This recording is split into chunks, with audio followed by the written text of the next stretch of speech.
Assalamualaikum warahmatullahi wabarakatuh. Perkenalkan, nama saya Azhara Fejasari dengan NIM 21000001032 dari program studi bimbingan dan konseling penempatan PLP 2. Saya berada di SMP Negeri 3 Sewon.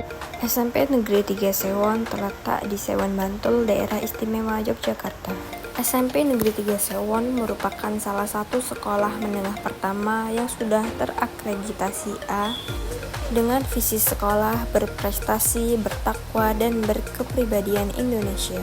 Kegiatan pertama di sekolah ini yaitu penerjunan secara langsung oleh DKL kepada sekolah pada tanggal 31 Juli 2024. Setelah dilakukan penerjunan, kami mulai beradaptasi dengan lingkungan yang baru. Nah, untuk anak-anak di SMP Negeri 3 Sewon ini sangat aktif sekali. Tentu, kita sebagai calon guru BK harus bisa akrab dengan anak-anak tersebut.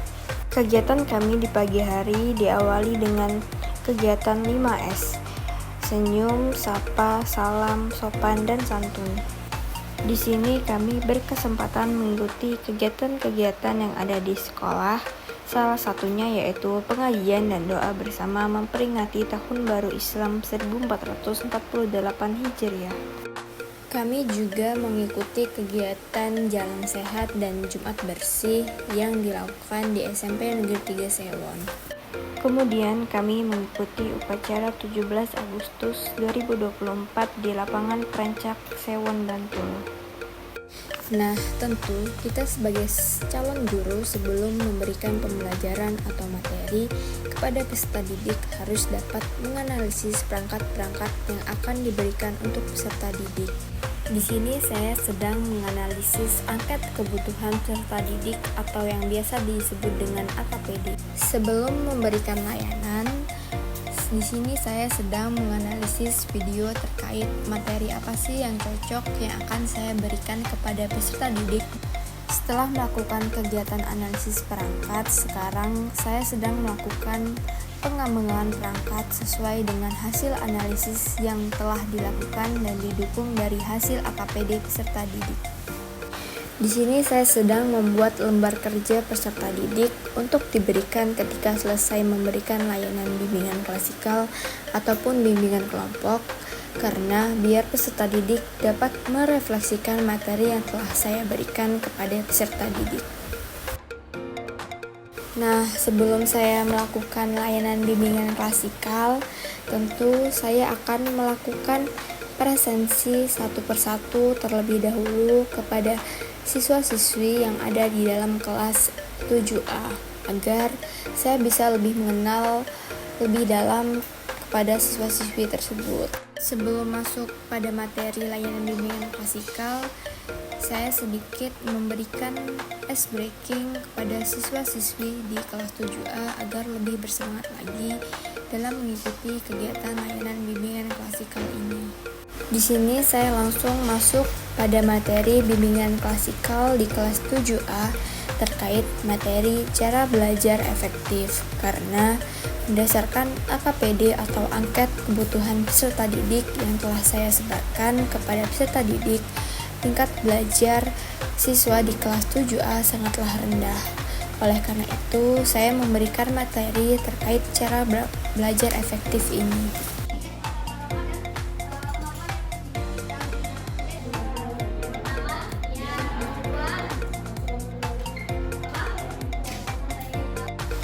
Selain itu, saya juga memberikan video terkait 7 cara belajar efektif agar nantinya peserta didik dapat bersemangat dan termotivasi dari video tersebut agar lebih giat dalam belajar. Setelah memberikan materi, saya menjelaskan terlebih dahulu kepada peserta didik terkait lembar kerja peserta didik atau LKPD untuk menjawab pertanyaan-pertanyaan yang ada di dalam LKPD tersebut dari hasil materi yang sudah mereka dapatkan. Nah, di sini saya membagi menjadi 4 kelompok yang terdiri dari kelompok 1, kelompok 2, kelompok 3, dan kelompok 4. Selama proses berkelompok, siswa terlihat sangat aktif dan sangat bersemangat dalam mengerjakan lembar LKPD yang telah saya berikan. Setelah siswa menyelesaikan lembar LKPD, saya meminta setiap perwakilan kelompok satu persatu maju ke depan untuk membacakan hasil diskusi dari kelompoknya. Kemudian, setiap kelompok yang tercepat menyelesaikan tugas tersebut, saya berikan rewards berupa juara 1, juara 2, juara 3, juara 4 atas apresiasi dan semangatnya dalam mengikuti kegiatan layanan bimbingan klasikal. Pada layanan yang kedua, saya memberikan layanan konseling kelompok kepada peserta didik di kelas 8B. Nah, di sini saya meminta kepada setiap satu persatu peserta didik untuk menceritakan permasalahan yang sedang mereka hadapi. Pada kegiatan konseling kelompok ini, kita menyepakati bahwa permasalahan siswa yang berinisial ASW terlebih dahulu yang akan kita selesaikan dalam sesi kegiatan konseling kelompok. Kemudian saya meminta kepada siswa tersebut untuk menceritakan secara lebih rinci tentang permasalahan yang sedang dia hadapi. Di sini saya menggunakan teknik realita atau WDEP, di mana saya meminta kepada siswa tersebut untuk menuliskan berupa wants atau keinginan yang ada di dalam dirinya untuk mengatasi permasalahan tersebut. Kemudian D-nya yaitu doing, apa yang telah dia lakukan, dan evaluasi ke depannya. Dan yang terakhir yaitu planning atau rencana ke depannya untuk mengatasi permasalahan yang sedang dihadapi.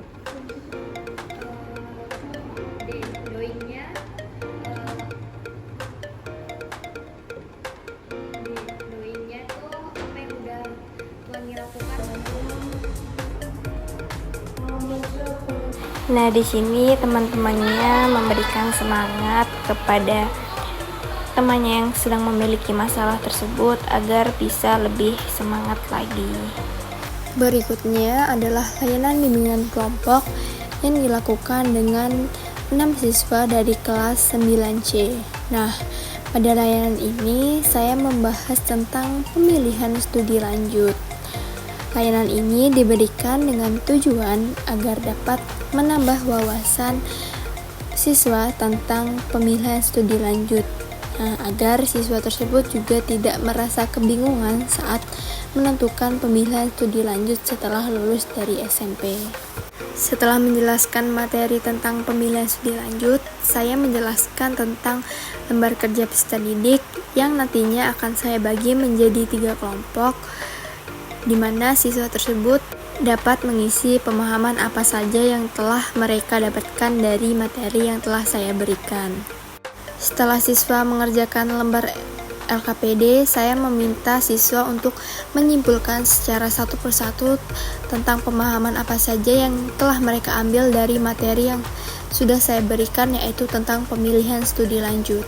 Sebelum mengakhiri kegiatan bimbingan kelompok, saya menjelaskan kepada mereka tentang pohon harapan, di mana nantinya saya meminta kepada mereka menuliskan keinginan atau cita-cita dari mereka untuk melanjutkan pendidikan selanjutnya setelah lulus dari SMP. Nah, di sini siswa-siswi sangat antusias sekali dan bersemangat untuk menempelkan harapan atau cita-cita yang mereka inginkan.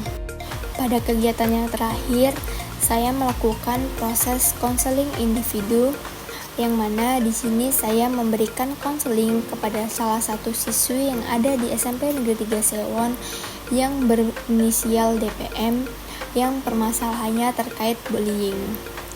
Di sini saya menggunakan kontrak perilaku atau behavior.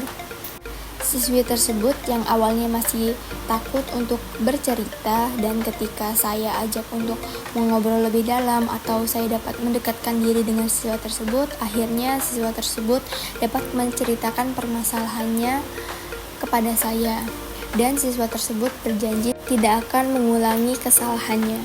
Kata buat layanan klasikal hari ini. Asik banget. Kata buat layanan klasikal hari ini. Seru banget.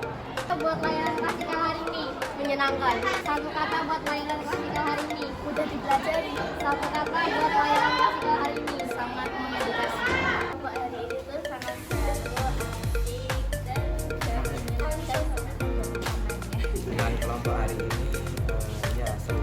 Dengan kelompok hari ini seru enak. Pimpinan kelompok hari ini asik dan seru. Dan kelompoknya tuh asik, jadi banyak makanan juga. Dengan kelompok hari ini sangat mengasihkan dan saya bisa jadi bisa tahu apa yang saya pilih